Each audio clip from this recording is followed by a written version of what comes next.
Welcome to a fireside chat with Justin Hampton, or rather, a reading of an excerpt from my book, Visual Feast. This is from a chapter about meeting Lemmy from Motörhead for the first time. I first met Lemmy in May of 2002. I was commissioned by the promoter of a now-defunct club in Seattle called The Catwalk to create a poster for Motörhead. I had owned a few of their albums over the years, but had never seen them live before, so I was excited about finally getting to see them perform. The reputation for being one of the loudest bands in the world wasn't unwarranted in the least.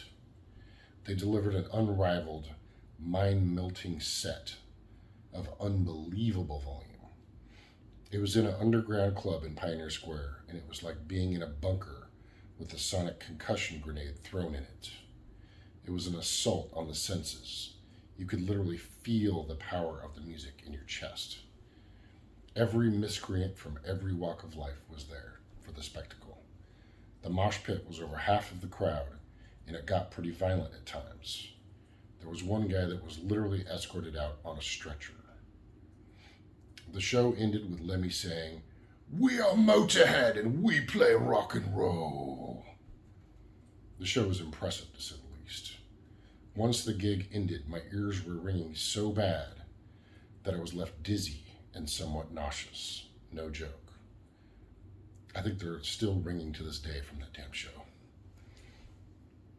Afterward, I grabbed my poster tube and went to see if I could get backstage to meet the band and possibly get a signature.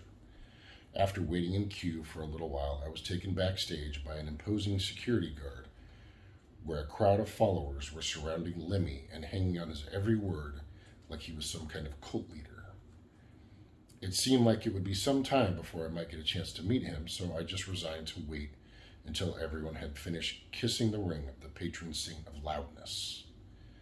I was hanging out there with my poster tube for no more than 5 minutes when a gnarled hand with skull-ringed fingers reached out between the people to grab the tube, and a voice emerged in a deep, gravelly voice with a thick English Cockney accent. "Are these posters?" I looked up, and it was Lemmy himself, approaching me instead of the other way around. I couldn't believe it. He gingerly took the tube and urged me over to a pool table with everyone wondering what was going on.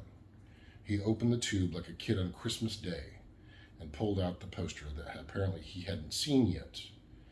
The promoter hadn't given him any of the stack that I had given them. Unfortunately, this was not an uncommon practice back then. Very frustrating, to say the least.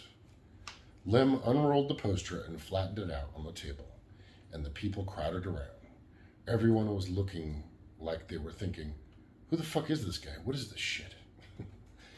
Lemmy got a big smile on his face, holding it up in the air, and then he exclaimed in an almost giggle-like tone, "Fucking brilliant! Can I have one?"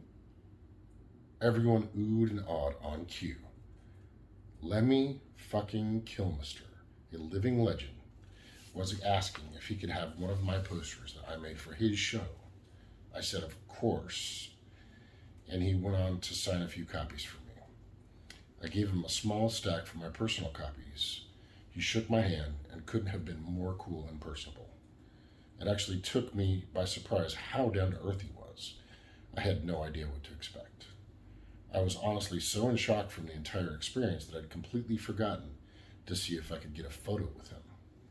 I thanked him and told him I'd love to work with him in the band again, and he said he liked that. And I left the venue on cloud 9, looking forward to another future venture down the road sometime. I'm happy to report that came just a year later in 2003. Read more in this chapter and of the different experiences I've had working with various bands over the years in my book, Visual Feast. It's on Kickstarter for another day and a half or so. Grab a copy. Thanks for taking a listen.